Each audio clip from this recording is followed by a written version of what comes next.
Merci infiniment d'être fidèle à ce rendez-vous de vos animaux. Et pour la première partie de cette émission, nous allons une fois de plus nous intéresser aux chats. 14 millions de chats en France. Le chat est un merveilleux compagnon du quotidien. Pour nous en parler, pour nous aiguiller, pour surtout nous conseiller, pour tous ceux qui aimeraient avoir un chat à la maison, j'ai le plaisir de recevoir le docteur Anne-Claire Gagnon. Bonjour Anne-Claire. Anne-Claire, vous êtes vétérinaire, vous êtes une grande spécialiste des chats. Alors j'aimerais d'abord qu'on démarre, Anne-Claire, avec vous, par peut-être votre analyse, vous qui connaissez si bien les chats, que les chats apportent-ils dans la vie d'une famille, pour tous ceux qui n'en ont pas encore et qui aimeraient franchir le pas? Alors, ils apportent vraiment de l'amour au quotidien, ils apportent de la fantaisie, du rire, des jeux. C'est vraiment une balise à la fois de paix et de joie au quotidien. Et c'est vrai que c'est un animal qui est quand même plus autonome que le chien, donc ça pose moins de contraintes qu'avoir un chien, même si c'est pas parce que c'est un animal autonome qu'il ne demande pas d'avoir quelqu'un qui s'occupe et de son alimentation et de son bac à litière. Donc, Oui, voilà. parce que quand vous dites moins de contraintes, évidemment, on ne part pas en vacances en laissant son chat à la maison pendant une semaine. Sans au minimum peut-être des visites Exactement. Et un suivi sérieux. Et c'est vrai qu'avant de penser à accueillir un chat, il faut quand même bien réfléchir à quel mode de vie on a. Et comment vont se passer les vacances, qui va s'en occuper. Le chat ne peut pas rester tout seul dans la maison sans effectivement avoir quelqu'un qui passe au moins une fois par jour s'occuper de son bac et de mettre de l'eau fraîche et de lui remettre de l'alimentation. Oui, absolument. Et puis regarder si le chat va bien. Aussi, et faire des câlins, parce que ça c'est important, et c'est surtout agréable pour la personne qui vient s'occuper du chat pendant les vacances ou les absences du propriétaire. Bien sûr, 0826 300 300, n'hésitez pas à nous raconter au standard de Sud Radio votre relation avec vos chats ou votre envie d'avoir un chat.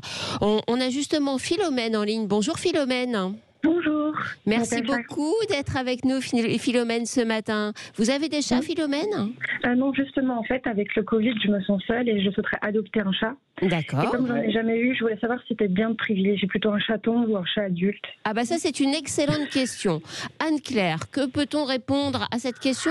C'est pas si simple, en fait. Non, mais alors, avoir un chaton, c'est vrai que c'est toujours un très grand bonheur. En revanche, moi, je déconseille aux personnes âgées, aux personnes qui sont en traitement, en chimiothérapie, en immunothérapie, de prendre un chaton, tout simplement parce que avec un chaton, on n'est pas à l'abri qu'il y ait des petites griffures qui sont pas du tout méchantes, mais qui peuvent avoir des conséquences extrêmement embêtantes quand on suit des traitements lourds. Donc parfois, c'est vraiment mieux pour ces personnes-là d'avoir un chat adulte.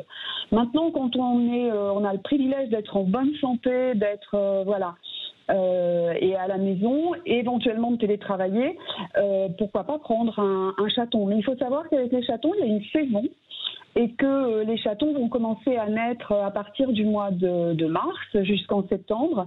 Et puis l'autre chose qui est importante aussi à savoir, c'est que dans les refuges, il y a énormément de chats adultes qui attendent de trouver l'âme sœur, et que c'est peut-être aussi le moment, avec ce qu'on vit tous et avec la pression sanitaire, d'aller adopter un chat adulte dans un refuge. Et puis un chat adulte sera peut-être déjà plus facile à installer dans votre quotidien parce qu'il y aura moins d'éducation à faire. D'accord, merci beaucoup. Vous pensez... Et n'hésitez pas, Philomène, surtout à aller d'abord dans le refuge, parler avec les agents animaliers, expliquer comment vous vivez, ce que vous attendez du chat, parce que c'est leur travail et leur expertise vraiment de trouver le chat qui va être exactement celui qui va être votre bon compagnon et permettre que la première adoption soit vraiment la bonne et qu'il n'y ait pas de soucis. Et véritablement, ils ont une très bonne connaissance de leurs pensionnaires et ils peuvent vous trouver effectivement le bon chat. Oui, parce D'accord. qu'évidemment, on ne choisit pas un chat uniquement sur son physique, même si Oui. ça fait partie des critères. Il faut aussi trouver le tempérament qui vous correspond et qui correspond à votre mode de vie. Vous vivez plutôt en appartement, Philomène Je suis dans une maison et voilà, comme je me sens un peu seule, comme je vous ai dit. Ben oui. Je voulais savoir, et comme il y a une SPA, je me suis posé la question plusieurs fois et je souhaitais confirmer mon. Et ben voilà. Et ben voilà. Allez Franchissez le tout cap. droit à la SPA et prenez le temps, allez-y plusieurs fois. Et comme vous Oui. le disiez, Anne-Claire Gagnon, prenez le temps de discuter. Et puis si lors d'une première visite, vous prenez juste vos marques, vous n'avez pas besoin d'avoir un coup de cœur tout de suite, vous y retournez. Voilà, il y a beaucoup d'animaux qui arrivent dans les refuges et c'est vrai qu'à un moment donné, on trouve celui qui nous convient. Et ça, c'est quelque chose que l'on ressent quasiment immédiatement quand vous êtes face au bon. Il vous le dit et vous-même vous le Exactement. ressentez. C'est souvent le chat qui a le coup de cœur. Hein. C'est ça. pas- En fait, il faut qu'un chat vous choisisse, Philomène. Absolument. Allez, on vous embrasse. Passez un excellent week-end. À vous aussi, au revoir. Alors, Au revoir. cette première question de Philomène était très importante, chaton, chat adulte. Alors, ça pose aussi, bien sûr, la question du choix entre un chat dit de gouttière ou un chat de race. C'est un choix un peu compliqué, Anne-Claire. Comment est-ce qu'on s'oriente vers l'un ou vers l'autre? Parce qu'il n'y a pas de bonne ou de mauvaise solution. Ce sont juste des choix différents. Absolument. Je pense qu'il y a aussi un choix économique parce que c'est pas du tout le même budget. Et Oui. il faut comprendre que. Tiens, parlons pour les- budget justement. Un chat en refuge, c'est quoi? C'est quelques centaines d'euros pour Oui. l'adoption? Oui, c'est ça. Enfin, je pense moins de 200 euros, on va dire, parce que en plus le chat que vous adoptez en refuge, il est déjà identifié, stérilisé, vacciné, dépisté contre la leucose et le virus de l'immunodéficience féline. Donc il y a déjà toutes ces garanties-là et toutes ces choses-là qui ont été faites et qui sont très très importantes. En élevage Alors, aussi, théoriquement. En élevage, absolument. Et l'avantage en élevage professionnel, c'est que pour certaines races qui ont des maladies génétiques qui sont reconnues et pour lesquelles il y a des tests de dépistage qui sont faits, ils sont déjà effectués à partir du moment où vous allez chez un éleveur professionnel qui est inscrit au LOF, donc au livre des origines félines, et pour lequel le chat a un pédigré. Le pédigré, c'est pas vraiment un gadget, voilà, c'est quelque chose d'extrêmement important du point de vue sanitaire, parce que maintenant, sur les pédigrés, selon la qualité que les éleveurs ont dans leur élevage, ils sont capables de vous mettre tous les tests pour lesquels et toutes les maladies pour lesquelles les animaux, les chats ont été dépistés. Ça, c'est effectivement très important parce que forcément, dans les races, c'est vrai aussi pour les chiens, on sélectionne des individus sur leur physique, principalement sur des particularités de robe ou d'anatomie, et il y a des maladies qui sont parfois inhérentes à certaines races. Donc, ces dépistages sont cruciaux. Les éleveurs sérieux font le nécessaire pour ne pas mettre à la reproduction des animaux qui sont porteurs de ces maladies. Donc surtout, on vous le rappelle très souvent dans cette émission, n'allez pas acheter sur des sites avec des petites annonces. Vraiment, référez-vous à des professionnels, c'est crucial pour faire l'acquisition d'un chat de race. Après, le choix chat de race, chat de gouttière, Anne-Claire, est-ce que ça peut aussi être une question de tempérament? Parce on sait que dans certaines races, on aura tel type de tempérament. Oui, ça c'est très clair aussi. C'est vrai qu'avec un chat de gouttière, c'est la pochette surprise, c'est le privilège de ne pas forcément savoir quel tempérament il va avoir, alors que pour chaque race, tous les éleveurs vous vanteront les qualités des chats qui sont plutôt placides, des chats qui sont plutôt très curieux, très interactifs, voire carrément des grands sportifs comme le Bengale. Donc c'est la garantie de savoir quel va être le tempérament du chat, même si après, de façon évidemment logique, individuellement, à l'intérieur d'une portée, tous les Bengales d'une portée ne vont pas exactement avoir le même tempérament, et vous verrez aussi en allant chez l'éleveur, avant, pour voir les chatons, pour y retourner, et pour voir aussi quel est le chaton qui vous correspond.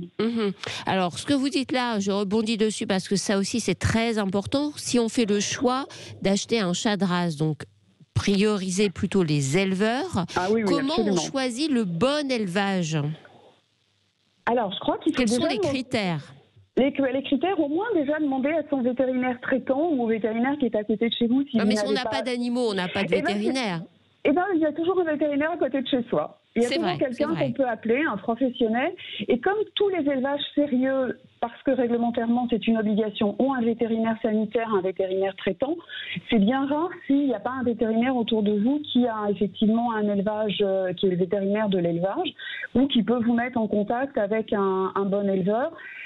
Sur le site du LOV, donc les livres des origines, vous avez toutes les références des clubs de race. Vous pouvez demander les références des éleveurs. C'est presque le meilleur, la meilleure référence. C'est une garantie en tout cas de tomber a priori sur des gens sérieux. Et est-ce qu'il y a des choses qui doivent alerter où on se dit tiens, parce que évidemment quand on a envie d'un chat, on fait tous la même chose. On regarde aussi sur Internet les photos, les élevages. Avec quels éléments il faut avoir la puce à l'oreille en se disant là je suis pas dans la bonne direction. Et logiquement, les bons éleveurs demandent de réserver le chat à l'avance, parfois même avant que les chatons aient été conçus. Mais alors ça veut dire qu'on ne choisit pas son chaton? Si, mais qu'on annonce qu'on a envie d'un chaton et on voit quand ils seront disponibles. D'accord. Donc après, on le choisit, mais on l'a déjà réservé avant. Et ça, c'est un signe de qualité, c'est évident. Donc quand il y a trop de chatons disponibles, ça peut paraître... mais c'est pas évident. Enfin, ça dépend, parce que quand vous avez des éleveurs professionnels qui ont beaucoup de reproductrices, forcément, ils ont une disponibilité plus grande. Oui. Donc après, oui, je pense qu'il faut vraiment y aller. Il faut voir Et si l'éleveur vous dit non, je ne vous reçois pas, je ne reçois personne chez moi, on fonctionne par photo, par vidéo, qu'est-ce que vous en pensez? C'est un peu pas... Enfin, là, je citerai un petit peu. C'est vrai qu'il y a les consignes réglementaires maintenant, mais si c'est sur rendez-vous et dans le respect de la distanciation, il n'y a aucune raison qu'ils ne vous accueillent pas et que vous ne puissiez pas voir l'élevage. Ça, c'est un vrai souci. Oui. Et après... Effectivement, comment est l'hygiène, comment sont les chats, est-ce qu'il y a une atmosphère familiale, est-ce que tout est bien propre, enfin voilà, des choses habituelles. L'atmosphère familiale, c'est important justement dans l'éducation, dans le développement comportemental du futur chat que vous allez acquérir.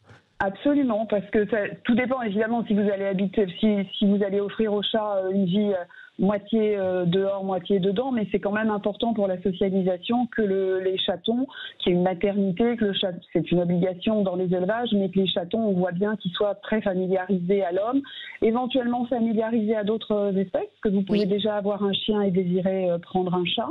Donc là, c'est pareil, les éleveurs sérieux, en général, vont présenter les chatons éventuellement à un chien au bon moment du développement.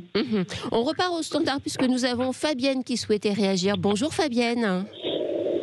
Oui, bonjour. Merci d'être avec nous Fabienne. Vous avez des chats Fabienne? Oui, j'ai un chat, c'est une femelle. D'accord. Alors c'est une race écaille de tortue. Oui. Ouais. Donc, ça c'est la couleur, c'est la robe. Oui, tout à fait. Qu'on ne retrouve que chez les femelles d'ailleurs. Voilà, c'est ça. Donc elle est quand même blanche, noire et marron. Donc elle a 3 couleurs. Et en fait, nous, quand on a décidé d'avoir un chat, en fait, au départ, on comptait aller à la SPA, parce que c'est vrai qu'il y en a tellement qui sont en attente. C'est sûr. Et finalement, dans la famille, il y a eu une portée, donc on a fait un bon geste en sauvant un. Qui au départ ne devait pas spécialement vivre. Et c'est vrai que ce que je peux dire comme conseil, c'est que surtout, quand on veut prendre un chat, essayer de savoir si le chat est bien sevré. Ah oui, très important, effectivement. Parce que nous, malheureusement...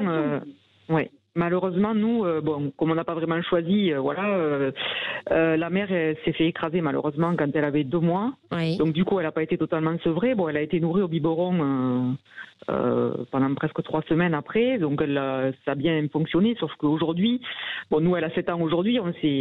On l'a adoptée telle qu'elle et elle aussi. C'est vrai qu'on s'est habitué à ces petites séquelles qu'elle peut avoir dans le sens où. Et qu'est-ce que vous voyez comme petites séquelles de comportement justement? Alors, je pense que cette race-là, c'est un peu aussi particulier, mais c'est vrai qu'elle est assez indépendante. Oui. C'est pas un chat qui est très câlin. D'accord. Alors seulement quand elle le décide, voilà. D'accord. Et après, elle est très peureuse et elle a beaucoup de problèmes comment dire, de mordillement. Elle, voilà, comme je pense qu'elle n'a pas eu l'éducation totalement de la mère, donc en fait, elle mord souvent. Alors elle mord tous les objets qu'elle peut trouver. Hein, je veux dire, c'est pas. Ouais, pas vos doigts. Ouais.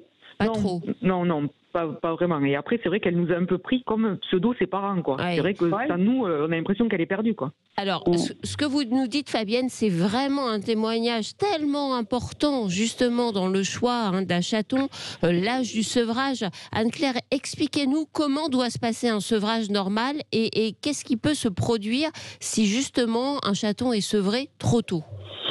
Alors, le sevrage normal, c'est à partir de la 3-4e semaine. Et légalement, de toute façon, même si on donne un chaton, comme c'est le cas là en famille, le chaton ne doit être donné qu'à partir de la 8e semaine. Pour des raisons importantes, c'est que le sevrage, c'est la mère qui arrête de nourrir son chat progressivement.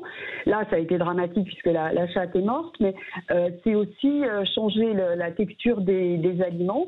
Et ce qui est très très important dans cette période de sevrage, c'est le moment où il y a le développement psychomoteur du chaton et où les chatons jouent ensemble. Donc c'est très différent un chat qui est tout seul dans la portée, qui est orphelin, d'un chaton qui a pu jouer avec ses frères et sœurs, parce que c'est pas seulement la mère qui éduque le chaton à apprendre à moins mordre, c'est surtout entre frères et sœurs, il se mordit, il voit bien les réactions de l'autre, il voit bien que l'autre a mal et il s'arrête au moment où, au début pas, mais très rapidement, il s'arrête au moment où l'autre a mal. Et ils apprennent effectivement à ne plus mordre avec autant d'appétence que ça. Et ces chatons qui sont orphelins ou qui ont vécu des choses dramatiques comme la mort de la mère chatte, il faut les prendre en charge aussi, les aider pour pas qu'il y ait après d'anxiété, qu'il y ait de peur, et pas hésiter à en parler aux vétérinaires dès la première consultation de vaccination, justement pour les aider, soit avec de la phytothérapie, soit avec des compléments alimentaires, mais ça c'est important. Et ce que je voulais dire, parce que c'est important aussi, vous disiez que cette chatte est pas très très câline. C'est vrai que statistiquement, les chats mâles sont plus câlins que les chattes. Ah c'est oui. Comme ça. Oui. Alors que dans l'esprit, oui, je pense qu'on a l'idée inverse. Voilà, on a l'impression qu'une femelle, il y a un côté maternel qui fait qu'elle est plus câline. Eh bien non. Non, alors ça, les publications sont formelles. Et moi, j'ai 2 chats mâles jumeaux qui sont très très câlins, effectivement. Et c'est confirmé dans les faits aussi. Vous l'avez dit pour la vôtre. Eh bien, merci beaucoup Fabienne pour vraiment ce témoignage extrêmement intéressant, parce que là, vous avez mis le doigt sur un sujet crucial quand on fait l'acquisition d'un chaton, c'est l'âge de son sevrage. Vous n'avez pas pu faire autrement, mais vraiment, soyez vigilants par rapport à ce point. On marque une courte pause.